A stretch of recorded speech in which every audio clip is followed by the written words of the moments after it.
Queria começar por agradecer muito o convite que me foi dirigido aqui pelas coordenadoras da Animalia e dizer que é um prazer real de estar aqui, não é mesmo um grande prazer, principalmente ver uma sala cheia assim. Quando eu comecei a estudar estas questões em Portugal, organizei uma summer school e tinha 8 pessoas, 9 pessoas, não, eram 13, e vinham de todo o mundo, mas eram 13, e agora vejo aqui quase 30 pessoas e isto é realmente uma coisa que aquece o meu coração, porque mostra que a área está a crescer, não no sentido do tópico estar a ter mais interesse, porque eu acho que ele interesse sempre teve, mas de haver cada vez uma legitimidade reconhecida do estudo do tópico e disso também estar aqui presente na nossa academia, que em algumas coisas ainda é uma academia conservadora, como sabemos, e portanto é mesmo um grande prazer. Muito obrigada por esta oportunidade. Hoje é sexta-feira à tarde e está muito calor e eu, não foi por causa do calor da semana que isso eu não antevia, mas quando me convidaram e pronto, percebi que ia ser uma sexta à tarde, pensei que se calhar era melhor trazer assim uma partilha mais pessoal em vez de uma coisa muito teórica, assim bastante pesada do ponto de vista teórico e conceitual, que imagino que também já tenham andado a ouvir durante a semana, já ouvi dizer que está a correr tudo muito bem e portanto tenho a certeza que essa parte também correu muito bem. Então a minha partilha hoje vai ser uma partilha mais pessoal, como vocês devem ter visto no título, sobre a construção de uma comunidade. Às vezes chamo de comunidade, às vezes chamo de mesmo família, sou um bocadinho exagerada nisto, vocês verão, mas na verdade é uma comunidade de animal scholars, ou de estudiosos dos animais, ou, como eu gosto de dizer, de estudiosos com os animais. Portanto, como é que nós podemos trazer os animais para o centro dos nossos objetos de estudo, da nossa prática investigativa, e como é que podemos fazer isso a partir de um olhar que é científico, mas multidisciplinar. Eu sei que as palestras que foram dadas enfim, todo o foco desta escola é principalmente um foco histórico e terei a oportunidade de fazer a devida homenagem à história e a importância que a história tem tido na formação do campo que eu aqui represento. No entanto, eu vou falar de um outro lugar, que é o lugar dos Human Animal Studies. Eu vou optar por não traduzir e perdoem-me, nem sei como lhe chamar, perdoem-me esta coisa de não traduzir para o português, porque ainda não consegui ficar satisfeita com nenhuma tradução, já tenho andado a pensar sobre isto, como podem imaginar, há muito tempo. Estudos dos animais, não gosto, parece que são as que é a experimentação animal. Estudo com os animais, ninguém percebe. Estudos humano-animal, tal como no inglês mantém a dicotomia, a distinção, e portanto eu ainda não estou satisfeita e até encontrar uma tradução que me agrade, vou manter-me nos Human Animal Studies. Então, eu vou começar por falar um pouco do meu percurso, muito brevemente, não se assustem, só para mostrar que realmente quem está nesta área vem de todo o lado. E eu acho que isso é uma mensagem de esperança, é uma mensagem de esperança para poder abraçar os objetos que nos apaixonam, e eu vou falar muito de paixão porque é a paixão que me trouxe aqui, e principalmente é a paixão que aqui me mantém, porque trazer, nós vamos andando e vimos, não é? Que nós todos vamos ao sabor da vida, mas depois ficar é mais difícil, porque já requer bastante resiliência, principalmente face às dificuldades que nós sabemos que a academia nos impõe.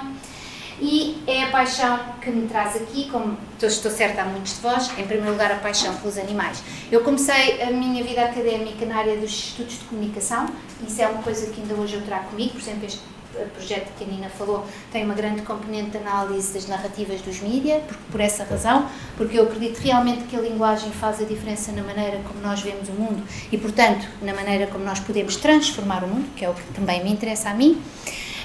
Depois circulei para a Sociologia, porque não me dei por satisfeita com a perspectiva da comunicação, como se a comunicação fosse uma coisa separada das estruturas sociais, e eu acho que como historiadores entenderão isso muito bem, o que eu quero dizer, ou seja, a nossa capacidade de comunicar simbolicamente enquanto espécie humana está completamente inserida num contexto socio-histórico, né, que é a primeira lição quando nós começamos a estudar Durkheim e todos esses autores da Sociologia, é que todo o facto social tem uma origem social e histórica, portanto deve ser enquadrado nessa perspectiva.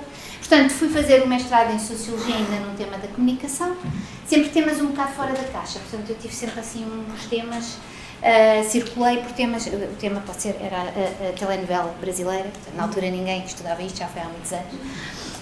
E depois continuei a circular pela Sociologia, mas deixei a comunicação, fui para os estudos de género e sexualidade, doutorei-me em estudos da sexualidade, minha tese de doutoramento é nessa área. Depois, no pós-doutoramento, continuei a circular nessa área das relações pessoais e fui fazer um pós-doutoramento em estudos sobre amizade. E é nesse pós-doutoramento, a amizade, e enfim, o meu campo era em Portugal, e nesse pós-doutoramento eu dei de caras com os animais, porque quando eu pedi às pessoas para desenhar os seus mapas de relações significativas, grande parte do meu corpus colocou lá os animais e eu comecei encontrei o tema veio ter comigo. E depois houve um conjunto de acontecimentos que se sucederam, entre os quais eu ter ganho um projeto FCT chamado Clã, que deu o nome a este hub de que vamos falar, e isso fez com que eu nunca mais largasse o tema. Portanto, desta feita, assim chego a um tema que, na verdade, sempre esteve presente nos meus interesses e também indiretamente naquilo que eu estudava, principalmente na forma como eu estudava, para não falar da minha vida, tal como muitos dos que estão aqui nesta sala também vivi sempre com animais, que não humanos.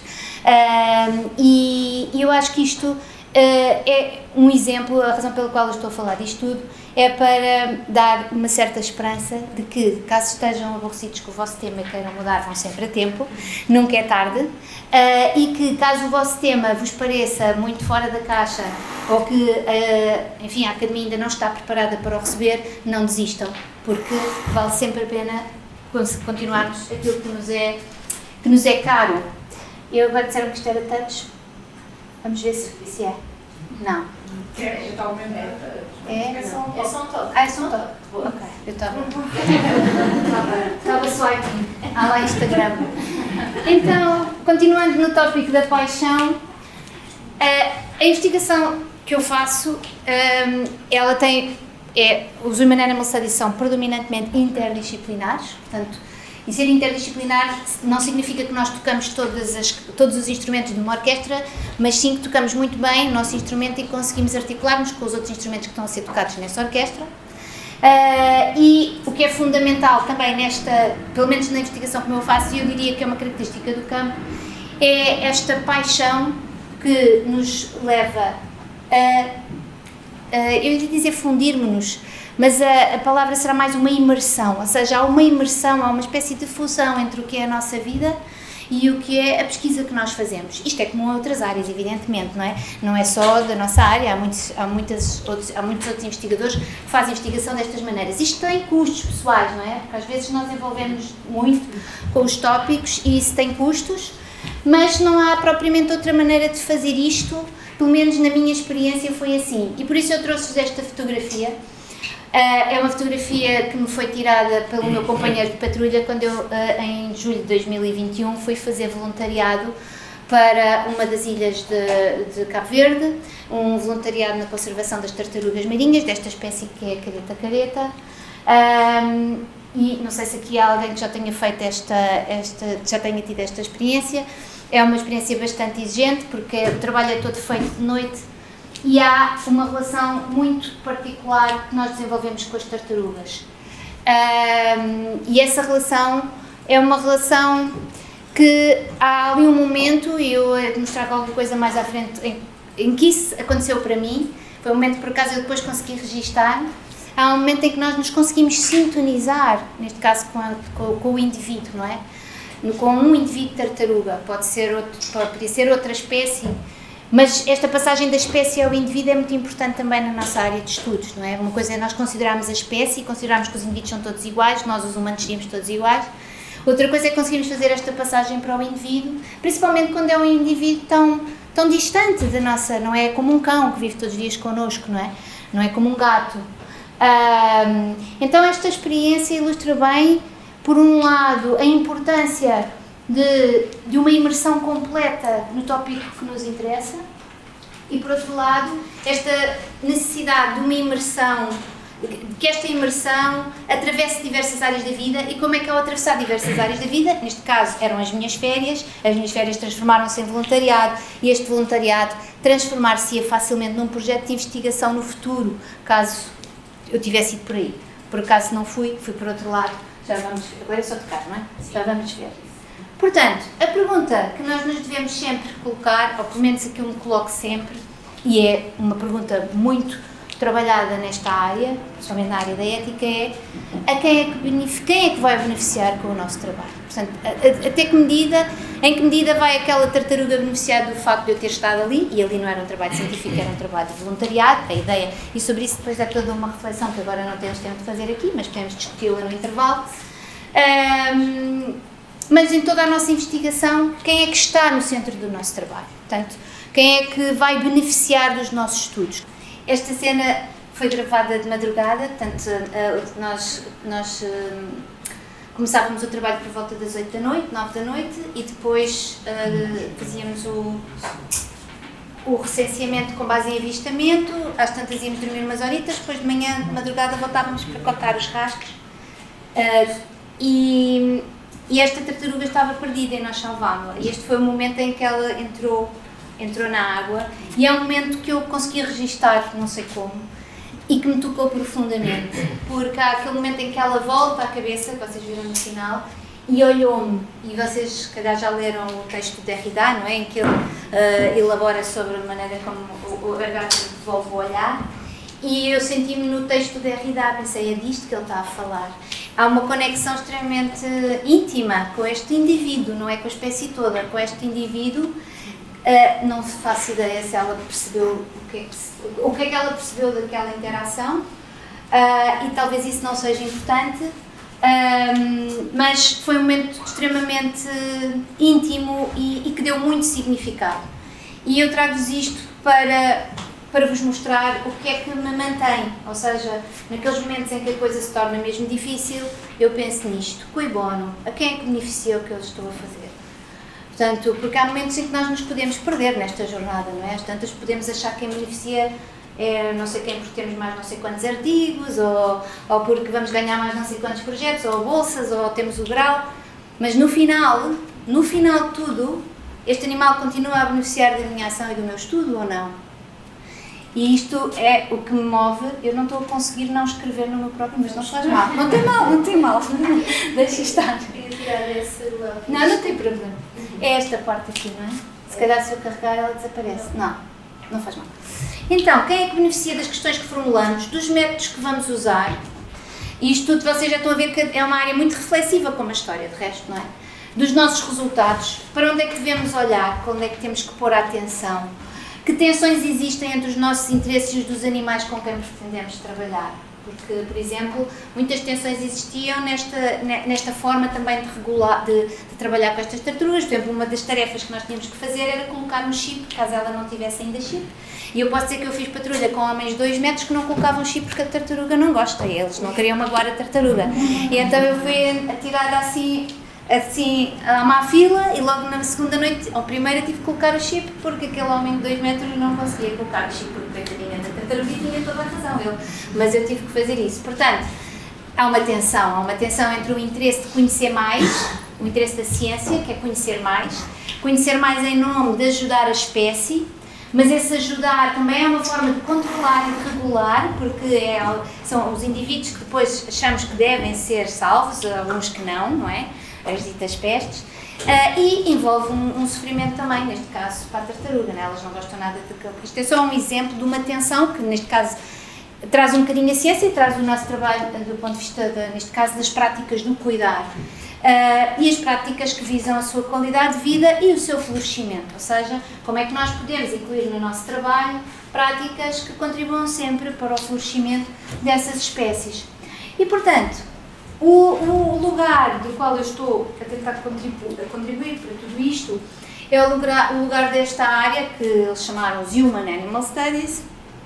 É uma designação, como eu já disse há pouco, não me agrada especialmente, principalmente por via de manter ali uma dicotomia, humano de um lado, animal do outro, que nós sabemos que é falaciosa, não é? Os humanos são animais, mas ainda não encontrei outras muito melhores. Há vários nomes para a área, encontro na antrozoologia, que também não me agrada especialmente, porque também manterei o antro e a zoologia, portanto, em todo o caso, esta área, portanto, o que ela está a descrever é sempre uma abordagem multidisciplinar, portanto, nós encontramos aqui diversas disciplinas a contribuir para este tipo de conhecimento, e o que é que elas todas têm em comum?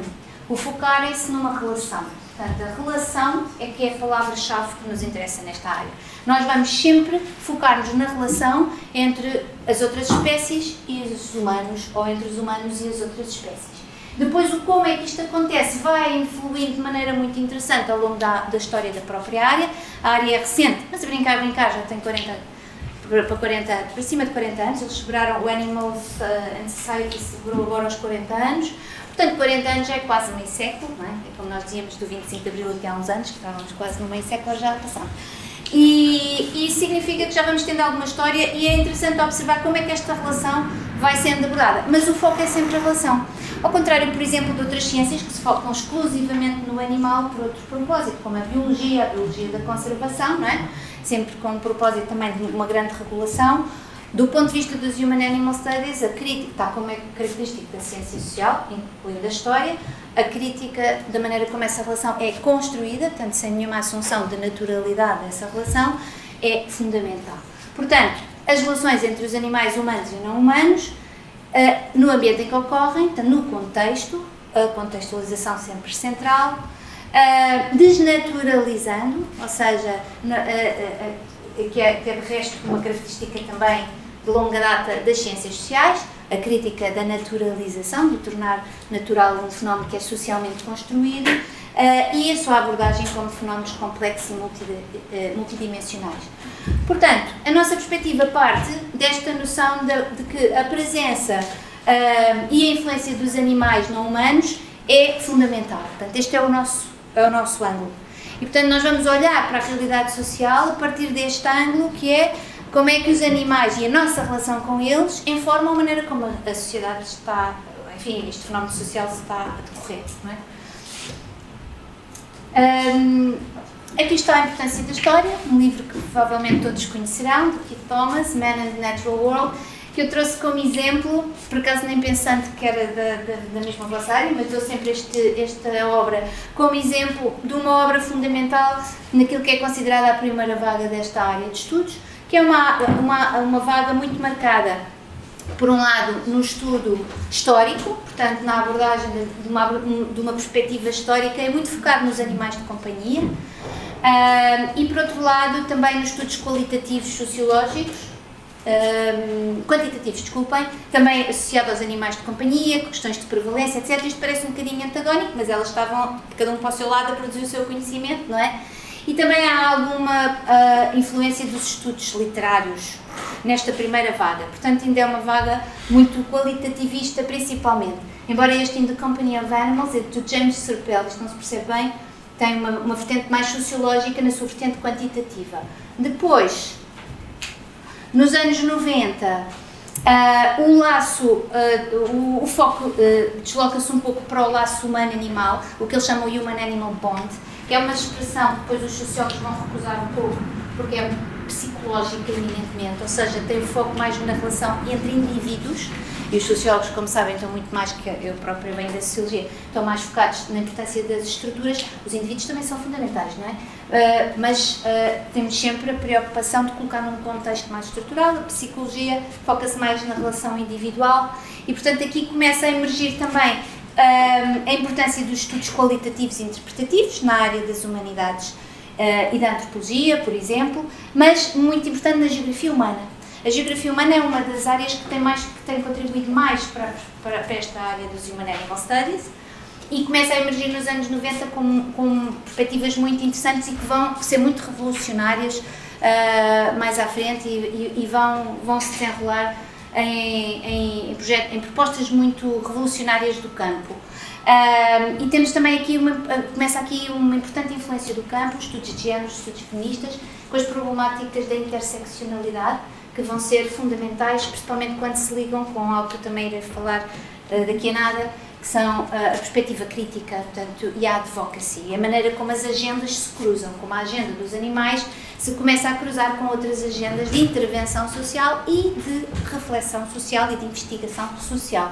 Portanto, a crítica do patriarcado, o livro muito conhecido, agora tive uma branca mas aquele livro muito conhecido de Carol Adams, The Politics of Meat, porque sobre a maneira como o corpo da mulher e o corpo do animal ela faz uma analogia entre a maneira como o sistema patriarcal e capitalista consome, digamos assim, da mesma maneira o corpo da mulher e o corpo dos animais para a alimentação.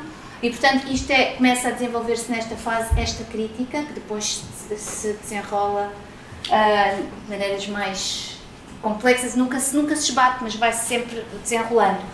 A partir dos anos 2000, começamos a rever os princípios teóricos de base e começa a acontecer uma coisa muito interessante para mim, que a mim me interessa muito no meu trabalho, que é o deslocamento do olhar para o próprio animal. Ou seja, a relação continua a ser central, tanto na relação entre a espécie humana e as outras espécies, mas os animais começam a estar mais no centro. Começamos, em vez de só questionar, por exemplo, numa perspectiva mais construtivista, como é que se constroem estruturas que são antropocêntricas, portanto, são os humanos que estão a construir esse antropocentrismo, a partir de certa altura começamos a fazer a questão ao contrário, não é? Que agência têm os animais? Como é que os animais resistem às estruturas humanas que os dominam? Começamos a aprender com eles. E então essa perspectiva ganha centralidade, começa-se a falar das questões multiespécies e dos aglomerados multiespécies, ou dos emaranhados multiespécies, os entanglements, não é? Há coisas que depois fica estranho traduzir, mas a noção de entanglement é muito central em muita da literatura e será qualquer coisa como emaranhado, ou seja, é ali uma espécie de novelo que nós não conseguimos propriamente dissecar e, na verdade, mais do que não conseguir, nem sequer talvez seja interessante do ponto de vista heurístico dissecar, porque o que é mesmo heurístico, ou seja, o que nos ajuda mesmo a compreender a realidade é a noção de novelo, é a noção de que há coisas que não se conseguem desentangle. E a Donna Haraway nisso é uma autora fundamental, porque ela, como sabem, fala dessa parte de que nunca houve um humano, nunca fomos humanos, numa certa perspectiva, porque o nosso corpo sempre foi feito de bactérias e, portanto, nós somos essenciais para a vida das bactérias e nós não existiríamos sem as bactérias e, portanto, nós estamos separados das outras formas de vida, nós somos constituídos por elas. E ela desenvolve isso nestas obras e noutras. Principalmente nesta última fase, que é a quarta vaga. Nem sei se já se pode falar de uma quinta a partir de 2020, eu acho que ainda é cedo, mas se calhar já. Eu diria que ainda é cedo, mas certamente que continuamos hoje com esta configuração de colocar a nossa atenção nestes emaranhados, portanto nestes entanglements, de olhar para outras epistemologias como epistemologias que nos podem trazer insights sobre as nossas relações com as outras espécies e sobre as outras espécies também, nomeadamente as artes. As artes visuais começam a ter um grande impacto, porque as artes visuais permitem captar, por exemplo, com métodos multiespécie, com uma câmara enfim, adaptada num determinado animal, conseguimos ver para onde é que esse animal andou, conseguimos tentar perceber como é que ele vê o mundo, não é? Damos assim estes saltos e as artes fazem isto de uma maneira melhor que as ciências, porque as artes nesse aspecto são mais livres, não têm que seguir o método científico e não têm que se ater aos factos, não é? Portanto, acabam por ter outra liberdade de imaginar. Portanto, a noção de imaginação começa também a crescer como um enfoque de conhecimento, não é? Como é que nós podemos imaginar o mundo, por exemplo, visto através de outra espécie, não é? A etologia cognitiva aqui é central, porque nos começa a dar muita informação sobre aspectos da vida dos animais, do seu funcionamento, que nos mostram que afinal eles conseguem fazer coisas que nós achamos que eram só humanas e vice-versa, que nós temos muitas coisas que achamos que eram só dos animais. E, portanto, isto começa a blur the distinction, começa a esbater as fronteiras entre o humano e o animal, mesmo do ponto de vista científico. Esta época dos estudos é também uma época em que começa a haver muito mais interdisciplinaridade e em que as ciências sociais são cada vez mais convidadas a trabalhar com outras ciências, as ditas ciências naturais ou hard sciences, como, aliás, temos aqui exemplos na sala de projetos que estão a fazer isso com muito sucesso.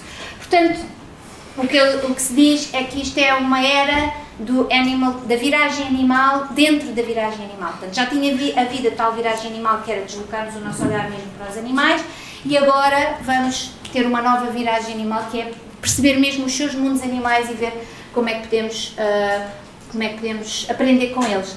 Estas 3 obras são só exemplos.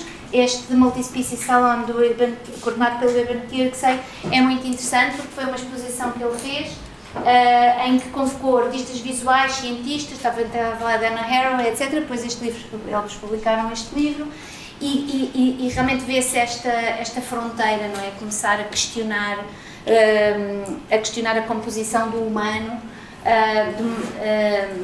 por via também das metodologias. Portanto, a questão das metodologias multiespécies foi uma expressão que eles cunharam, ele e um coautor. Este livro é um livro em francês, mas está traduzido, que devem conhecer, o que diriam os animais se lhes colocássemos as boas perguntas, ou as questões certas, e eu acho interessante, é uma filósofa, como sabemos, mas é interessante por ser francófona. A francofonia produz coisas, produz coisas interessantíssimas que durante muito tempo, como eu sei que aqui também leem, não é, o Henrique Barratai, etc., mas durante muito tempo estes mundos estiveram muito separados e agora eles começam-se a traduzir uns aos outros. E eu acho que a Vincent Desprez, sendo filósofa, também fez algum trabalho de campo, apesar do trabalho de campo dela não ser diretamente sobre os animais, é indiretamente porque ela vai observar os etólogos e através dos etólogos aprender muito sobre o mundo dos animais. E este livro é um livro muito engraçado porque ela, no fundo, é imaginar o mundo de uma perspectiva diferente e põe o dedo na ferida, que é, se nós não estamos a conseguir saber uma coisa é porque não estamos a acertar com a pergunta, não é? Porque as coisas estão lá para serem conhecidas, mas se calhar não conseguimos sempre conhecer tudo porque não conseguimos fazer as boas perguntas. Então acho que é um livro muito interessante. Portanto, este autor, que é o Kenneth Shapiro, é uma pessoa que teve bastante importância no campo logo no início e tem feito uma reflexão sobre o campo. Ele fala de 4 estratégias, foi uma das tinham-me pedido para dar assim, 2 ou 3 referências e eu enviei uma referência que tinha a ver, que é um texto deste autor, exatamente porque ele faz este histórico do campo e acho que é interessante ter assim uma espécie de visão de helicóptero da área. E ele fala destas 4 estratégias de aproximação ao nosso objeto de estudo. Uma, Elevate the Animal. Eu optei mesmo por não traduzir, porque as traduções podiam parecer politicamente incorretas, elevar o animal, rebaixar o humano, e não é esse o significado que ali está. O significado é aquilo que eu coloquei ali, citando mesmo, que são citações que eu retirei do texto. Portanto, elevar o animal é uma perspectiva que nós encontramos em alguns trabalhos, em que os estudos se focam em demonstrar que os animais têm as mesmas capacidades que os humanos. Portanto, no fundo é acabar com a antiga distinção antropocêntrica que colocava os humanos acima, trazendo os animais para o nível dos humanos.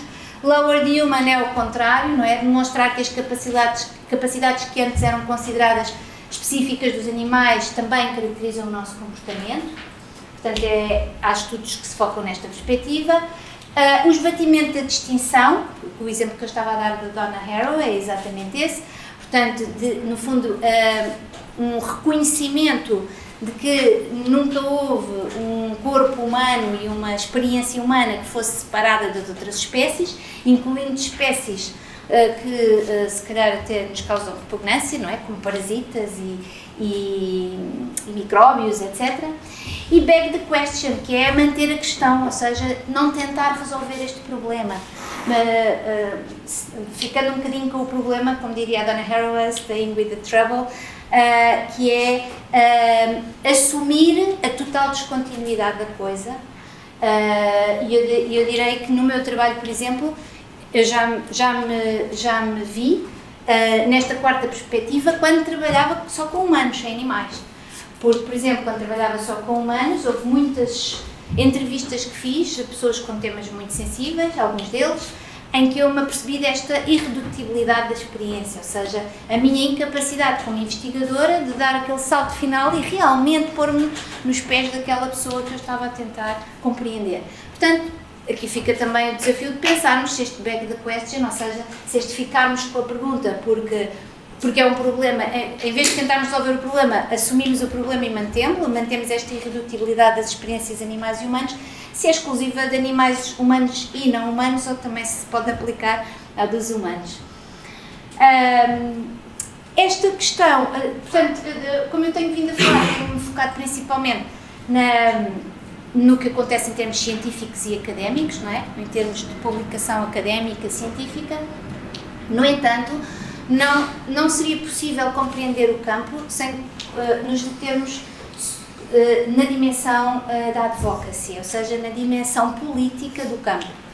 O campo é plural e nem todos os... portanto, existem uns... aliás, a expressão Human Animal Studies costuma ser usada por o que alguns autores chamam, incluindo o Kenneth Shapiro, os mainstream Animal Studies, ou seja, que são mais mainstream, ou tentam seguir uma linha mais científica e não necessariamente tão envolvida politicamente. E depois existe uma linha em que esse envolvimento político é assumido como um eixo central do conhecimento científico. Portanto, em lugar de acharmos que, por exemplo, está a ciência para um lado a fazer conhecimento supostamente neutro e a política para o outro, que a ciência pode informar a política, há uma linha de investigação que assume que a política é central e que as duas coisas podem estar ligadas e que não é problemático elas estarem ligadas. Então, esta advocacy, no fundo, é esta relação entre o campo e um projeto de melhorar a vida dos animais não humanos. Eu diria que, no final, todos os investigadores que estão nesta área, se voltarmos ao início desta conversa, cui bono, não é? Portanto, os investigadores que estão nesta área têm uma preocupação mais direta ou menos indireta, consoante a área em que estejam a trabalhar, de melhorar a vida dos animais não humanos. Mas alguns levam isto mesmo em braços, não é? Indo também para as manifestações, envolvendo-se politicamente, etc.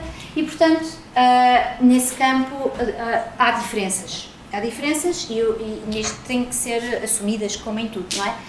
Em todo caso, é sempre uma investigação que é informada por valores que estão orientados para os animais como relações de colaboração e relações de respeito. E isto é diferente, por exemplo, da experimentação científica, sem dizer que os colegas que fazem a experimentação também não respeitam. E há todo um método hoje em dia que tem que ser seguido, etc. Mas, por exemplo, experimentação científica neste caso não tem lugar. Portanto, nós não vamos experimentar com parceiros, não é? Com pessoas, e estou a usar a palavra de propósito porque são pessoas, têm a pessoalidade. Portanto, isto já é um valor, há este informar de valor, considerar como pessoa um animal com quem se está a trabalhar, não é? E isso implica uma relação de respeito. E por outro lado, há uma preocupação de que os resultados possam informar dar forma às posições e à atividade, às práticas dos ativistas sobre diversos lados. Isto vê-se muito, há temas em que isto é muito central e se vocês seguem as notícias estão a par deles, não é? Um tema em que isto é central é a questão da alimentação. Eu diria que é o eixo mais quente e mais frio, porque infelizmente é o mais difícil, não é? É realmente alguém a trabalhar nessa área tem que ter mesmo muito estômago, porque é muito difícil, porque é uma sociedade completamente orientada para o consumo de outros animais.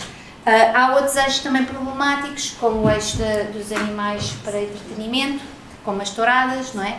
Ou seja, são eixos, há temas e eixos em que estas questões depois da advocacy crescem mais, por via, evidentemente, da importância que o peso, digamos assim, que certas práticas sociais têm em certas sociedades, não é?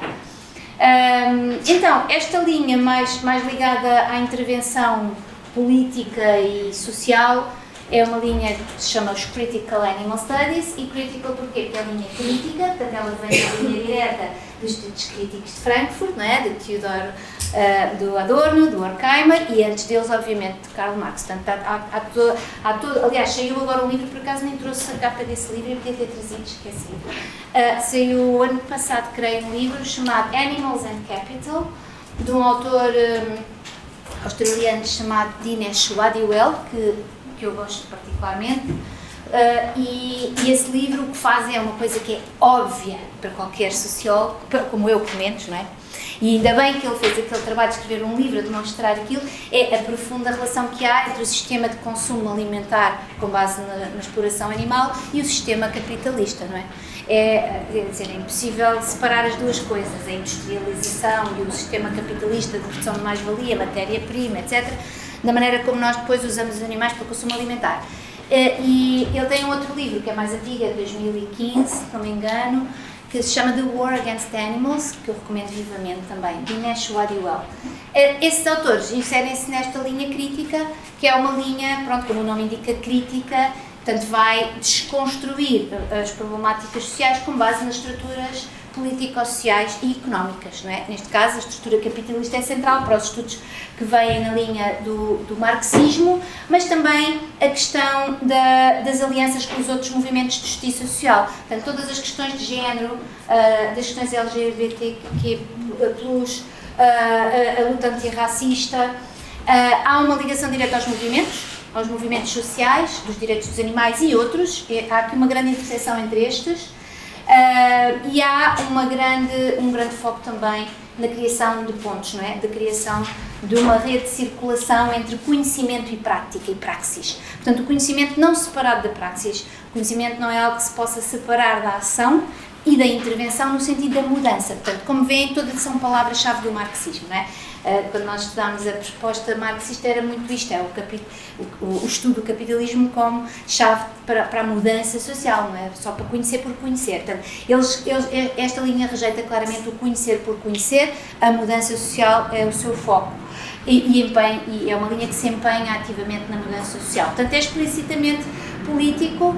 E um aspecto muito interessante é o abolicionismo, que é um tema muito discutido e discutível, não é? Que é uma perspectiva, tem que se abolir toda a exploração animal, toda, não há compromisso, porque basta que foi, como sabemos, um tema na luta antirracista. Portanto, e o Wadiwell trabalha muito isso também, este grande paralelismo entre a luta antirracista e a luta das mulheres e, no fundo, a luta de todos os grupos com menos poder na sociedade, não é? E o abolicionismo, portanto, enquanto houver um membro daquele grupo, não é? Uma mulher que esteja a ser discriminada por ser mulher, uma pessoa de determinada etnia que esteja a ser discriminada, etc., um animal, então não pode ser. A corda do outro serve no pé, não é? Como diz a música do Sérgio Godinho. E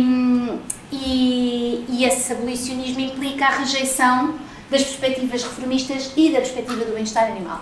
E isto é importante, a razão pela qual eu também estou a chamar a atenção para este detalhe, que não é um detalhe, é absolutamente central, é que há realmente uma incompatibilidade de perspectivas. E é muito difícil, por exemplo, não quer dizer que seja impossível, eu acho que temos que fazê-lo, mas sentar à mesma mesa as pessoas que têm uma perspectiva welfarista, não é? E as perspectivas abolicionistas é um desafio, não é? E é um desafio que precisamos ter, porque por exemplo, uma das críticas que a perspectiva crítica faz à perspectiva do bem-estar é que ela, no fundo, continua a legitimar o sistema de exploração animal por via da questão da indústria alimentar, por exemplo, na questão da indústria alimentar. E o argumento do lado da perspectiva do bem-estar é, pois, mas se não houver perspectiva do bem-estar, o que seria a vida dos animais? Portanto, da perspectiva do bem-estar, há todo um esforço, incluindo a ciência mais positivista, de encontrar os indicadores de bem-estar de cada espécie para melhorar as condições de vida desses animais enquanto estão vivos, não é? E, portanto, é um debate muito presente e é um debate central para a mudança social nesta área. E este é um debate que ainda vai continuar bem ativo nos próximos anos. E em Portugal o que é que se passa? Então, em Portugal passa-se que estávamos todos a trabalhar nas nossas vidas, mas não estávamos em conexão uns com os outros. E, portanto, há uns anos atrás, mais ou menos em 2018, foi quando ganhei o CLAN, quando o CLAN é o projeto FCT sobre crianças e animais de companhia. Eu comecei a fazer várias coisas, tenho trago ali um slide com algumas das coisas que fazemos, e depois resolvi candidatar a esse projeto, várias coisas que estava a fazer, a uma linha de um prémio que existia do Animals and Society Institute. Eles davam um prémio para o desenvolvimento da área em países em que a área ainda não estava desenvolvida. E eu pensei, bom, mas então é isso, em Portugal esta área ainda não existe, porque não havia projetos aprovados, eu sabia de alguns colegas de forma dispersa que estavam a trabalhar, e então aquilo que eu sonhei foi agregar estes colegas e construir uma plataforma. Portanto, para responder à pergunta da Nina no início, não é um instituto, é um núcleo, mas é uma coisa virtual, ou seja, nós não existimos em lado nenhum a não ser na nossa rede de conexões. Pronto. É uma estrutura interdisciplinar, transversal a diversas universidades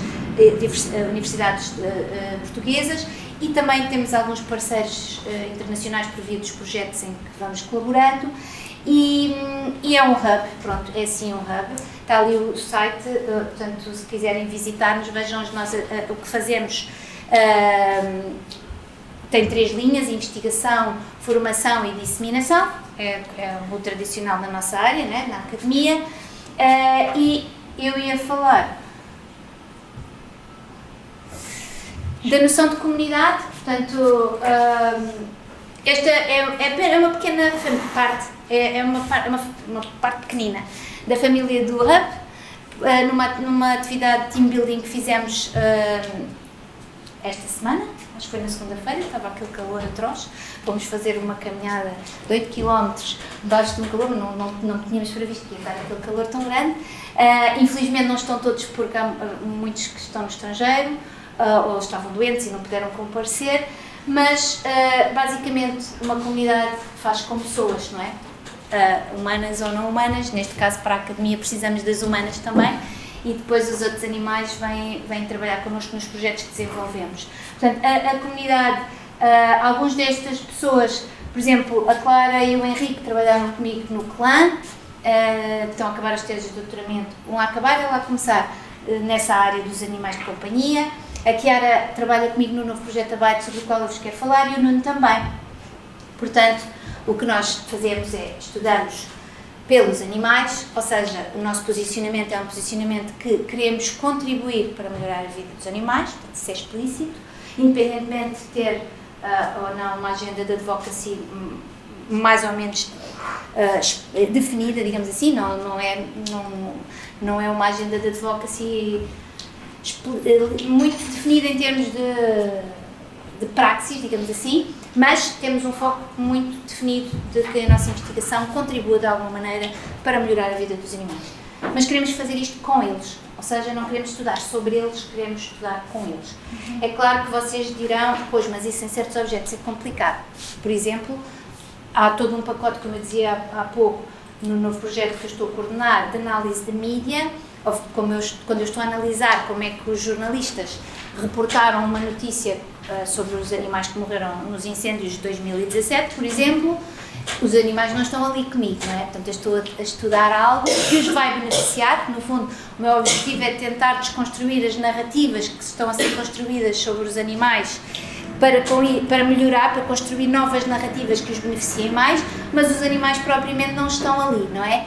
E isso é um problema identificado por aqueles estudiosos que eu estive a falar quando expus as diversas eras do campo e aqueles 4 modos de olhar, 4 perspectivas de olhar para o objeto. É um problema identificado que é, muitas vezes nós nos nossos estudos, e aqui alerto porque os historiadores também podem vir a ter essa questão porque estamos a trabalhar com muitos documentos, não é?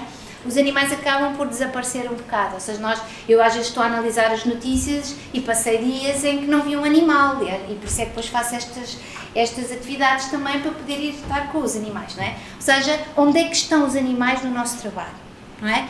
E trazê-los constantemente para o nosso trabalho, para podermos aprender com eles. Portanto, nós pretendemos estudar com eles. E neste projeto, que é o projeto do European Research Council, financiado por essa instituição, que eu estou a coordenar agora, a proposta é exatamente essa.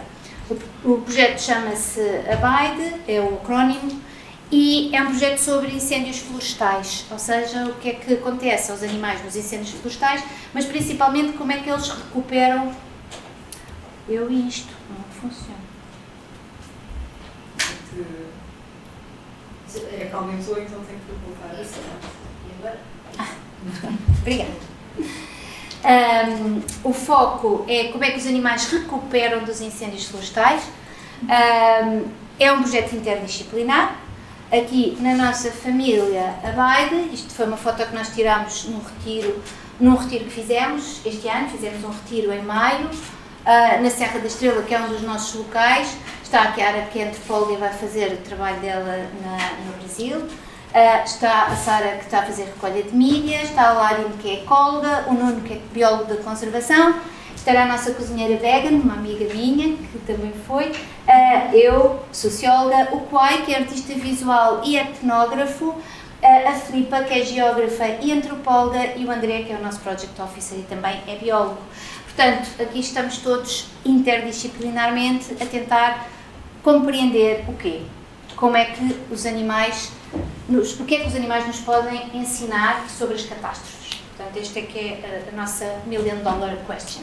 Como é que podemos escutar as perspectivas dos animais sobre incidentes catastróficos e o foco, o desastre, digamos assim, a catástrofe que eu escolhi foram os incêndios florestais, e o objetivo é integrar o seu conhecimento, a sua experiência dos animais em novos modelos de governança. Portanto, temos aqui um duplo objetivo. Temos um objetivo de conhecimento científico para transformar a área dos Human Animal Studies com conhecimento dos próprios animais, e temos um objetivo de transformar as políticas públicas de gestão dessas catástrofes, portanto, o objetivo da governança, portanto, melhorar as vidas dos animais.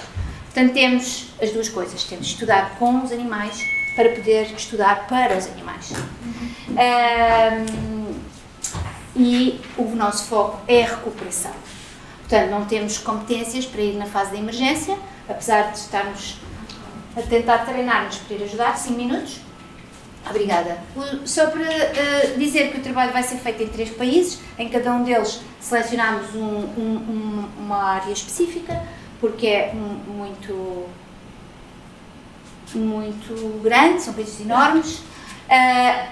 Vamos focar-nos principalmente nestas dimensões conceptuais. Por um lado, os contextos, porque na ciência social nós sabemos que os contextos determinam as práticas. Nós queremos conhecer as práticas e, portanto, o nosso objetivo é, por um lado, identificar os contextos estruturais que dão forma à vulnerabilidade das outras espécies, por outro lado, disentangle, portanto, estudar as práticas e as capacidades dos animais de recuperação, de maneira a atingir estes 2 objetivos, de construir um conhecimento com essas espécies que nos ajuda a governar melhor, então, a gerir melhor esses desastres.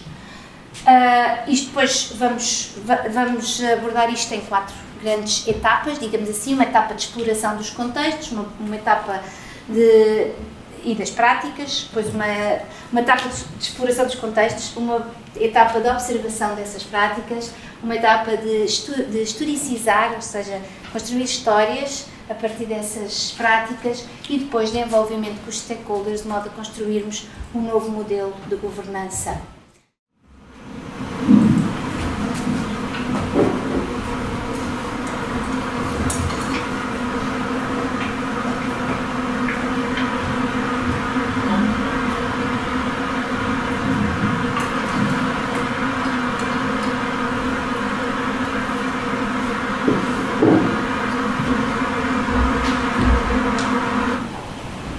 Então, este pequeno vídeo foi-me enviado por uma amiga que tem uma casa na zona do Pinhal Interior, que foi, a casa não ardeu, mas ardeu tudo à volta da casa, naqueles grandes incêndios de outubro de 2017. Foram estas imagens foram centrais para mim, para pensar o projeto e o que eu quero fazer. E o que nós vemos aqui são as abelhas, não é? Os enxames. O que aconteceu nessa altura foi por via dos grandes incêndios. Isto são abelhas melíferas, apis melífera, abelhas do mel. A produção de mel, aliás, ficou muitíssimo afetada. E as abelhas, quando voltaram, não tinham onde fazer as colmeias. Não havia árvores, não é? E então observou-se isto é uma colmeia que elas fizeram na portada da porta. Estes meus amigos vivem no Canadá e só vêm no verão, e quando chegaram tinham esta colmeia. Depois tiveram várias pessoas todas a mudar a colmeia para outro sítio, portanto muitos humanos de volta.